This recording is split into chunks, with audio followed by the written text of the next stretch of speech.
Assalamualaikum warahmatullahi wabarakatuh.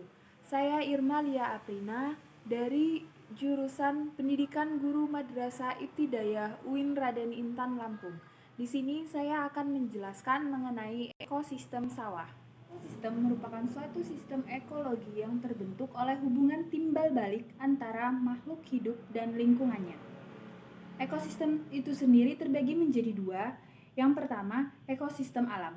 Ekosistem alam ini merupakan semua yang ada dari alam. Contohnya seperti ekosistem laut, hutan, sungai, dan lain sebagainya. Sedangkan yang kedua yaitu ekosistem buatan. Ekosistem buatan merupakan ekosistem yang dibuat oleh manusia untuk memenuhi kebutuhan hidup sehari-hari. Contohnya yaitu seperti bendungan dan sawah atau terasiring. Sawah merupakan ekosistem buatan berupa lahan pertanian yang secara fisik berpermukaan datar yang dibatasi oleh pematang serta biasanya ditanami oleh padi, palawija, serta tanaman budidaya lainnya. Ada dua komponen ekosistem sawah. Yang pertama, komponen abiotik dan komponen biotik. Komponen abiotik merupakan komponen yang terdiri dari benda mati, contohnya seperti tanah, udara atau oksigen, air, suhu, dan cahaya matahari. Yang kedua yaitu komponen biotik. Komponen biotik ini terdiri dari autotrop, heterotrop, dan dekomposer. Autotrop atau produsen memiliki ciri-ciri dapat membuat makanan sendiri. Contohnya seperti tanaman padi dan gulma. Yang kedua yaitu heterotrop atau sering disebut konsumen, yaitu makhluk hidup yang tidak dapat membuat makanan sendiri. Contohnya seperti ulat, keong, elang, kucing, ayam, dan lain-lain. Heterotrop atau konsumen ini terbagi menjadi beberapa tingkatan kembali. Ada konsumen tingkat pertama, konsumen tingkat kedua, dan konsumen tingkat ketiga. Yang ketiga yaitu dekomposer atau sering disebut sebagai pengurai, yang berperan untuk pembusukan. Contohnya seperti mikroba dan fungi.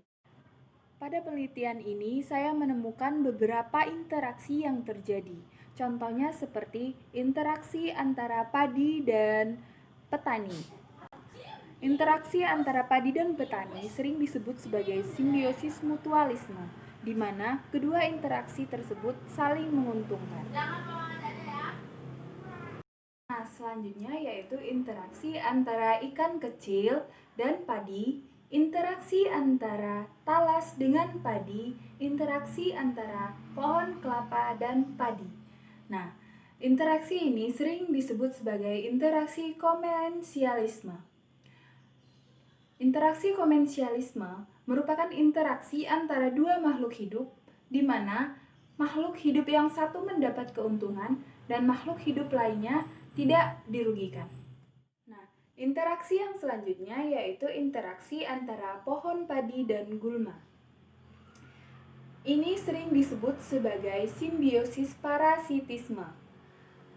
Simbiosis parasitisme merupakan simbiosis yang terjadi ketika yang satu mendapat keuntungan dan pihak yang lain mendapat kerugian. Berikut ini contoh ilusi rantai makanan yang terjadi di sawah. Dapat kita amati dari gambar ini, padi sebagai produsen yang dimakan oleh konsumen tingkat 1, yaitu tikus, belalang, dan ulat. Lalu konsumen tingkat 1 dimakan oleh konsumen tingkat 2, yaitu ular, katak, dan ayam. Konsumen tingkat 2 dimakan oleh konsumen tingkat 3, yaitu burung elang. Pada gambar ini juga padi sebagai produsen, konsumen tingkat 1 ada keong, belalang, burung pipit, ulat, ayam, dan tikus. Konsumen tingkat 2 ada ular, kucing, dan katak. Konsumen tingkat 3 ada manusia dan elang. Sedangkan yang terakhir yaitu ada dekomposer sebagai pengurai.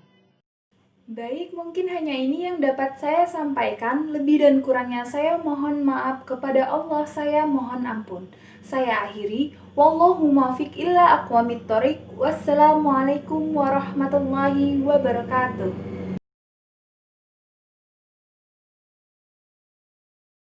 Going nada nih.